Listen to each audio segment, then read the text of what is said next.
ಸ್ನೇಹಿತರೆ, welcome to AJ tech Kannada YouTube channel. ಸ್ನೇಹಿತರೆ, ಈ ವಿಡಿಯೋದ ಮಾಹಿತಿ ಏನಂದ್ರೆ, ಆಹಾರ ಇಲಾಖೆಯಿಂದ ರೇಷನ್ ಕಾರ್ಡ್ ತಿದ್ದುಪಡಿ ಹಾಗೆ ಹೊಸದಾಗಿ ರೇಷನ್ ಕಾರ್ಡ್ಗೆ ಅಪ್ಲೈ ಮಾಡಲು ಅರ್ಜಿ ಓಪನ್ ಆಗಿದೆ. ಕಳೆದ 3-4 ದಿನಗಳಿಂದ ಸರ್ವರು ಎಲ್ಲ ಕಡೆಯಲ್ಲೂ ಕೂಡ ಓಪನ್ ಮಾಡಿದ್ದಾರೆ. ಅದೇ ರೀತಿ ಹೆಸರನ್ನ ಸೇರ್ಪಡೆ ಮತ್ತೆ ತೆಗೆಯೋದು ಹಾಗೇನೆ ಏನಾದರೂ ಕರೆಕ್ಷನ್ ಇದ್ರೂ ಕೂಡ ಮಾಡ್ಬೋದು.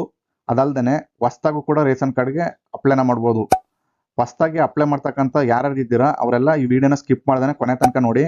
ಯಾಕಂದ್ರೆ ನಿಮ್ಗೆ ಎಲ್ಲೂ ಸಿಗದಂಥ ಮಾಹಿತಿನ ನಾನು ವಿಡಿಯೋದಲ್ಲಿ ಕೊಡ್ತೀನಿ. ಏನಪ್ಪ ಅದು ಮಾಹಿತಿ ಅಂತ ನೀವು ಕೇಳ್ಬೋದು. ಸ್ನೇಹಿತರೆ, ಹೊಸದಾಗಿ ರೇಷನ್ ಕಾರ್ಡ್ಗೆ ಅಪ್ಲೈ ಮಾಡಲು ಹಳೆ ರೇಷನ್ ಕಾರ್ಡಲ್ಲಿ ಇರ್ತಕ್ಕಂಥ ಹೆಸರನ್ನ ತೆಗಿಸ್ಬೇಕಾಗತ್ತೆ. ತದನಂತರ ಹೊಸ ರೇಷನ್ ಕಾರ್ಡ್ಗೆ ಅಪ್ಲೈನ ಮಾಡಬೇಕಾಗತ್ತೆ. ನಿಮಗೆ ಹೊಸ ರೇಷನ್ ಕಾರ್ಡ್ಗೆ ಅಪ್ಲೈ ಮಾಡಿದ ನಂತರ ನಿಮಗೆ ಹೊಸ ರೇಷನ್ ಕಾರ್ಡು ಯಾವಾಗ ಸಿಗುತ್ತೆ ಅಂತ ನಿಮಗೆ ಯಾರಿಗೂ ಕೂಡ ಗೊತ್ತಿಲ್ಲ. ಯಾಕಂದ್ರೆ ಒಂದು ಮಾಹಿತಿ ಪ್ರಕಾರ ಈಗಾಗಲೇ ಹಳೆ ಅರ್ಜಿಗಳು ಸುಮಾರು 3 ಲಕ್ಷ ಅರ್ಜಿಗಳಿದೆ. ಯಾಕೆ BPL ರೇಷನ್ ಕಾರ್ಡ್ ಆಗಿರ್ಬೋದು, APL ರೇಷನ್ ಕಾರ್ಡ್ ಆಗಿರ್ಬೋದು, ಅಪ್ಲೈ ಮಾಡಿರ್ತಕ್ಕಂಥ ಹಳೆ ಅರ್ಜಿಗಳು ಕಳೆದ 5 ವರ್ಷಗಳಿಂದ ಸುಮಾರು 3 ಲಕ್ಷಕ್ಕಿಂತ ಹೆಚ್ಚಿದೆ ಅಂತ ಹೇಳ್ತಾ ಇದ್ದಾರೆ. ಅದ್ರ ಜೊತೆಗೆ ಇವಾಗ ಹೊಸ ಅರ್ಜಿಗಳನ್ನ ಕರೆದ್ರೆ ಇನ್ನೂ ಕೂಡ ಯಾಡ್ ಆಗುತ್ತೆ. ಆಮೇಲೆ ರೇಷನ್ ಕಾರ್ಡ್ನ ವಿತರಣೆ ಮಾಡಬೇಕಾದಾಗ ಅದು ಸೀನಿಯರಿಟಿ ಅರ್ಜಿಗಳ ಮೇಲೆ ಬರುತ್ತೆ. ಯಾರು ಮೊದಲು ಅರ್ಜಿ ಹಾಕಿರ್ತಾರೆ ಅದರಿಂದ ಮೈನಸ್ ಮಾಡ್ಕೊಂಡು ಬರ್ತಾರೆ. ಅದೇ ರೀತಿ ಇತ್ತೀಚೆಗೆ ಒಂದು ಮಾನದಂಡನೂ ಕೂಡ ಯಾಡ್ ಮಾಡಿದ್ದಾರೆ. ಏನಿದು ಮಾನದಂಡ ಅಂದರೆ, BPL ರೇಷನ್ ಕಾರ್ಡು ಮಿಸ್ಯೂಸ್ ಆಗ್ತಾ ಇದೆ ಕರ್ನಾಟಕದಲ್ಲಿ. ಅಂದರೆ ಸುಮಾರು ನಮ್ಮ ಕರ್ನಾಟಕದಲ್ಲಿ ಒಟ್ಟು ರೇಷನ್ ಕಾರ್ಡ್ಗಳು 1,27,00,000 ರೇಷನ್ ಕಾರ್ಡ್ ಇದೆ. ಅದರಲ್ಲಿ ಸುಮಾರು 1,10,00,000 ರೇಷನ್ ಕಾರ್ಡ್ಗಳು BPL ರೇಷನ್ ಕಾರ್ಡ್ಗಳೇ ಇದೆ.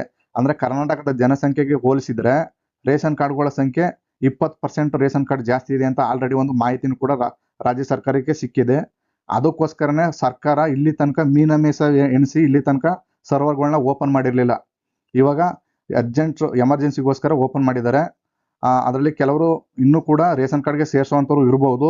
ಒಂದು ವೇಳೆ ಈ ಕೆಲವು ಯೋಜನೆಗಳಿಗೆ ರೇಷನ್ ಕಾರ್ಡ್ ಸಪ್ರೇಟ್ ಇದ್ರೆ ನಾವು ಫಲಾನುಭವಿಗಳು ಆಗ್ಬೋದು ಅನ್ನೋ ದೃಷ್ಟಿಯಿಂದಲೂ ಕೂಡ ರೇಷನ್ ಕಾರ್ಡ್ನ ಸಪ್ರೇಟ್ ಮಾಡಿಸ್ಕೊಳ್ಳೋಕ್ಕೂ ಕೂಡ ಪ್ರಯತ್ನ ಕೂಡ ಮಾಡ್ತಾ ಇರ್ಬೋದು. ಅದು ಸರ್ಕಾರ ಗಮನಕ್ಕೂ ಕೂಡ ಅದು ಬಂದಿದೆ. ಅದಕ್ಕೋಸ್ಕರ ಅವ್ರು ಏನು ಮಾಡಿದ್ದಾರೆ ಅಂದರೆ, ಇನ್ನು ಮುಂದೆ ರೇಷನ್ ಕಾರ್ಡ್ನ ಕೊಡೋಕ್ಕಿಂತ ಮೊದಲು ಆಹಾರ ಇಲಾಖೆಯಿಂದ ವೆರಿಫಿಕೇಶನ್ ಆಗುತ್ತೆ. ಖುದ್ದಾಗಿ ಅಧಿಕಾರಿಗಳು ಸ್ಪಾಟ್ ಮಾಜರ್ ಮಾಡಿ ಆತ ಒಟ್ಟು ಕುಟುಂಬದಲ್ಲಿದ್ದಾನ ಇಲ್ಲ ಡಿವೈಡ್ ಇದ್ದಾನ, ಹಾಗೇನೆ ಆತನ ಬಳಿ ವೆಹಿಕಲ್ಸ್ ಎಷ್ಟಿದೆ, ಆ ರೀತಿ ಜಮೀನು ಎಷ್ಟಿದೆ, ಆ ಥರ ವೆರಿಫಿಕೇಶನ್ ಮಾಡಿ ಎಲಿಜಿಬಲ್ ಇತ್ತು ಅಂದರೆ ಅವನಿಗೆ BPL ರೇಷನ್ ಕಾರ್ಡ್ ಕೊಡ್ತಾರೆ, ಇಲ್ಲ ಅಂದರೆ APL ರೇಷನ್ ಕಾರ್ಡ್ ಕೊಡ್ತಾರೆ. ನಿಮಗೆಲ್ಲ ಗೊತ್ತಿದೆ ಇತ್ತೀಚೆಗೆ ರೇಷನ್ ಕಾರ್ಡು ಎಷ್ಟು ಇಂಪಾರ್ಟೆಂಟ್ ಅಂತ. ಅದರಲ್ಲೂ ಕೂಡ ಕರ್ನಾಟಕದಲ್ಲಿ BPL ರೇಷನ್ ಕಾರ್ಡ್ಗೆ ಎಷ್ಟು ವ್ಯಾಲ್ಯೂ ಇದೆ ಅಂತ. ಉದಾಹರಣೆಗೆ ಮಕ್ಕಳನ್ನ ವಿದ್ಯಾಭ್ಯಾಸ ಮಾಡಿಸಲು income certificate important. BPL ration card ಇದ್ದವ್ರಿಗೆ ಮಿನಿಮಮ್ಮು ಇನ್ಕಮ್ ಬರುತ್ತೆ. ಹಾಗೆಯೇ APL ಇದ್ರಿಗೆ ಅವ್ರಿಗೆ ಹೆಚ್ಚು ಇನ್ಕಮ್ ಬರುತ್ತೆ. ಇದು ಫೀಸನ್ನು ಕಟ್ಟಲಿಕ್ಕೆ ವೆರಿಫಿಕೇಶನ್ ಕೂಡ ಆಗುತ್ತೆ.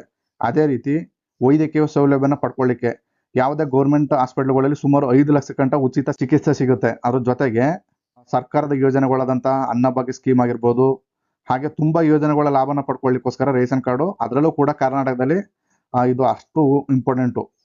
ಅದಕ್ಕೆ ಜನಗಳೆಲ್ಲ ರೇಷನ್ ಕಾರ್ಡ್ಗಳಿಗೆ ಅಪ್ಲೈ ಮಾಡಲು ಇಷ್ಟು ಮುಗಿಬಿದ್ದು ರೇಷನ್ ಕಾರ್ಡ್ಗೆ ಅಪ್ಲೈ ಮಾಡ್ತಾ ಇದ್ದಾರೆ. ಬಟ್ ಸರ್ಕಾರ ಕೂಡ ಅದು ಗಮನಕ್ಕೆ ಗೊತ್ತಿದೆ, ಯಾರ್ಯಾರಿಗೆ ರೇಷನ್ ಕಾರ್ಡ್ ಕೊಡಬೇಕು, ಯಾರನ್ನ ರೇಷನ್ ಕಾರ್ಡಿಂದ ತೆಗಿಬೇಕು ಅಂತೇಳಿ. ತುಂಬ ಕಡೆ ಆಲ್ರೆಡಿ ವೆರಿಫಿಕೇಶನ್ ಕೂಡ ಆಗಿದೆ. ತುಂಬ ಜನಗಳನ್ನ BPL ಇದ್ದವ್ರನ್ನು ಕೂಡ APL ಮಾಡಿ ಕಾರ್ಡ್ನ ಚೇಂಜ್ ಮಾಡಿದ್ದಾರೆ. ಹಾಗೆಯೇ ಅಂತ್ಯೋದಯ ಕಾರ್ಡ್ಗಳಾಗೂ ಕೂಡ ಚೇಂಜ್ ಮಾಡಿದ್ದಾರೆ. ಇದು ನಿಮ್ಮ ಗಮನಕ್ಕೂ ಕೂಡ ಬಂದಿದೆ ಅಂತ ಭಾವಿಸ್ತೀನಿ ಸ್ನೇಹಿತರೆ. ಇದಕ್ಕಿಂತ ನೀವು ಹೊಸದಾಗಿ ರೇಷನ್ ಕಾರ್ಡ್ ಸೇರ್ಸೋಕ್ಕಿಂತ ಮೊದಲು ದಯವಿಟ್ಟು ಸ್ವಲ್ಪ ಯೋಚನೆ ಮಾಡಿ ಸೇರ್ಪಡೆ ಮಾಡಿ. ಯಾಕಂದರೆ ನಿಮ್ಮ ಹೊಸ ರೇಷನ್ ಕಾರ್ಡಲ್ಲೂ ಹೆಸರಿರಲ್ಲ, ಇಲ್ಲಿ ಹಳೆ ರೇಷನ್ ಕಾರ್ಡಲ್ಲೂ ನಿಮ್ಮ ಹೆಸರಿರಲ್ಲ. ಈ ರೇಷನ್ ಕಾರ್ಡು ಹೊಸ ರೇಷನ್ ಕಾರ್ಡು ನಿಮಗೆ ಯಾವಾಗ ಬರುತ್ತೆ ಅನ್ನೋದು ನಿಮಗೂ ಕೂಡ ಗೊತ್ತಾಗಲ್ಲ. ಅದರಿಂದ ರೇಷನ್ ಕಾರ್ಡ್ಗೆ ಹೊಸದಾಗಿ ಅರ್ಜಿ ಹಾಕೋರು ಸ್ವಲ್ಪ ಯೋಚನೆ ಮಾಡಿ ಅರ್ಜಿ ಹಾಕೋದು ಒಳ್ಳೆಯದು ಸ್ನೇಹಿತರೆ. ಈ ಮಾಹಿತಿನ ತಿಳಿಸ್ಲಿಕ್ಕೋಸ್ಕರ ಈ ವಿಡಿಯೋ ಮಾಡಿದ್ದೀನಿ. ದಯವಿಟ್ಟು ಈ ಮಾಹಿತಿ ನಿಮಗೆ ಇಷ್ಟವಾಗಿದ್ರೆ ದಯವಿಟ್ಟು ನಮ್ಮ ಚಾನಲ್ನ ಸಬ್ಸ್ಕ್ರೈಬ್ ಮಾಡ್ಕೊಳ್ಳಿ, AJ tech Kannada YouTube channel ಅಂತ. ಸ್ನೇಹಿತರೆ, ಇಲ್ಲಿ ತನಕ ವಿಡಿಯೋ ನೋಡೋಕ್ಕೆ ತಮ್ಮೆಲ್ಲರಿಗೂ ಧನ್ಯವಾದಗಳು. ನಮಸ್ಕಾರ ಸ್ನೇಹಿತರೆ.